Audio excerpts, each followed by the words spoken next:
नमस्कार, मी Kritika Kadam AB9 TV Marathi news चॅनलमध्ये तुमचे स्वागत करते। वळूयात आजच्या ठळक बातम्यांकडे।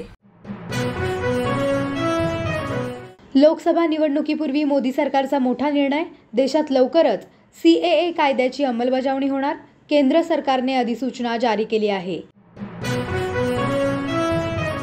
मुंबईतल्या बहुचर्चित कोस्टल रोडचं आज मुख्यमंत्र्यांच्या हस्ते लोकार्पण, वरळी ते मरीन ड्राईव्ह अंतर अवघ्या 10 मिनिटात पार करता येणार। मोठी माणसं बोलत असताना आपलं तोंड शांत ठेवावं, अमोल मिटकरींचा रोहित पवारांवर हल्लाबोल। लोकसभा निवडणुकीपूर्वी उद्धव ठाकरेंच्या नेतृत्वाखालील डबल महाराष्ट्र केसरी पैलवान चंद्रहार पाटील शिवसेना पक्षात प्रवेश। अशाच नवनवीन घडामोडींसाठी पाहत रहा AB9 TV मराठी, नजर प्रत्येक घडामोडींवर।